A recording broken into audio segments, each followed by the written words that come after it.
So this video is called Missing Flags.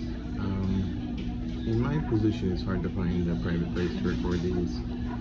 It's just right now, like, on the corner where, like, not too many people pay attention. But I'm going to talk about some of the oddness in Albuquerque. Okay? I withheld details because I didn't want to lead people down the wrong path and maybe have innocent people investigated. It looks like there aren't any innocent people in Albuquerque. Let me explain. So, like, Ethan lives with 3 women. There's Ethan Clauseway, his now fiance or maybe wife at this point, Janelle DeBiase, Melissa Schufler, his ex-girlfriend, and this individual named Sarah Smith. Okay, so basically they're all like engineers, with the exception of Melissa, I think, is studying microbiology. Doesn't matter now, they're all going to jail, you know. But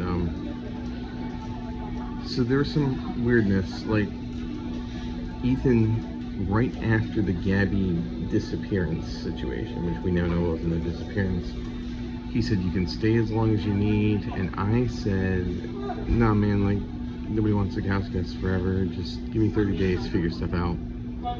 And he agreed, and then 4 days later he kicks me out. There's some weird stuff about this. He doesn't give an explanation. He refuses to give an explanation as to why. He says he just doesn't want me there. Now, I want to be clear, he was not threatened, but it is likely at this point he's been offered money to put me on the street. I do believe that. And I think the evidence will show that once the investigation is complete. He didn't seem like, he knew it was wrong, but he felt like it was a reasonable thing to do. And so there must have been some incentive. And so keep in mind, there are 2 properties involved in Albuquerque. There's a 2-bedroom apartment that Ethan lives in by himself, and then there's this huge house that the other 3 girls live in, right? None of them will allow me to stay anywhere, either one of them, right? So I'm living on the street in a climate I don't understand. There are people who try to be kind, right? Like Janelle, so a lot of this had to do with Janelle. Gabby was in this dynamic out in LA where there were these, like, this silent guy had like a harem of models, almost sort of like pitting them against each other for like power dynamic purposes. And I never really I've known Ethan and Janelle for years. I never really talked to Janelle. She wasn't very interesting seeming at first glance, and I just never really said that, you know, hi, hello, stuff like that. Well, anyway, Ethan went out of town on a business trip. I started to talk to Janelle at great length, and there were some interesting things about her, and really got to know her quite a bit, and she got to know more things about me, and we weren't like ships passing the night anymore. We became friends. But she confided in me that the appearance, the sort of surface level appearance of the situation with Ethan is a lot more sinister than it seems, and that Ethan does the same thing with them. And I was like, oh, Gabby's dealing with this right now. And so Janelle wanted to live with Ethan in a sort of like heteronormative, you know, white picket fence sort of situation, and he has this sort of like reverse harem frat house or harem frat house situation going on, and he does it on purpose. So, like, keep in mind, Janelle's his fiance or maybe wife at this point, and they're living with his ex-girlfriend Melissa. So there's, even though they are very much friends, there's a rivalry there. So anyway, from my perspective, these people throw me out on the street. I don't understand why. They have plenty of room for me to stay, and they're letting me die on the street. Although Janelle is like trying to keep me alive. She's like, she helped me with a tire at one point. I got a flat tire. She cares, but like, she's got loyalty to Ethan, and it's a very big conflict of interest. It's also an issue where, like, I'm not comfortable with Ethan's behavior. It's unpredictable. So when something happens good for me, I don't want her telling Ethan. That seems to be an issue. She can't keep any secrets from Ethan, and I'm like, well, then I don't trust you because I don't trust Ethan, and then huge deal there. Anyway, Janelle gets frustrated and gives up, and I'm sort of on my own for a while there with no support system. Then all of a sudden, Melissa jumps in.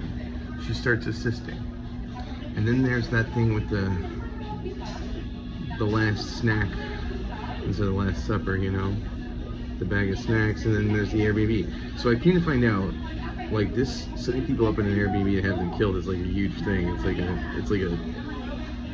like part of the Airbnb industry, apparently. It's not an isolated incident. This is something that could have been read about, and they could have planned based on things that have worked previously.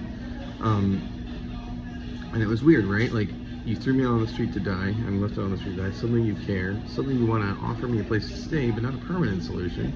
You already have a place to stay for free, but you want me to stay in this $800 place you're going to pay for. And when the stay is over, I'm back in the situation I was in. Why burn $800 on a vacation rental? These were red flags. So, I don't know.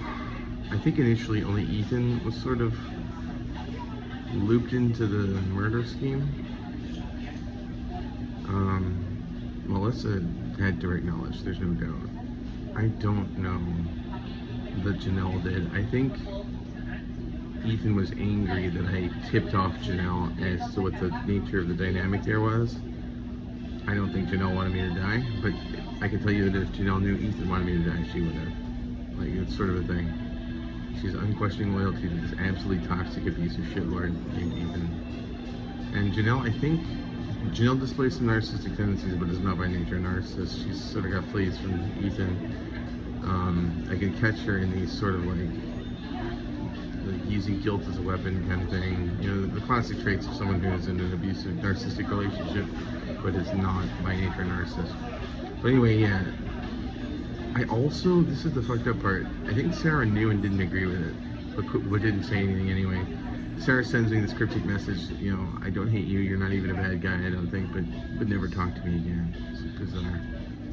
So Sarah, look, choosing not to be involved was the right decision. Choosing not to report it, knowing I was going to be murdered, fuck you, Sarah. I regret I ever even talked to you. Oh, you know, I get so much guff for our fucking pizza date, and then like you did it. Fuck you. Nope, never again. You are a mistake of a human being, for sure. You should have spoken up. You should have called the police. Something. You just sat by and let him get murdered. Even though it's almost worse because you disagreed with it and you were gonna let it happen anyway. So fuck Sarah Smith. Fuck Melissa Schufler. Fuck Janelle because she knows at this point in this covering for sure. And fuck Ethan Clauseway. Absolute scumbag human beings.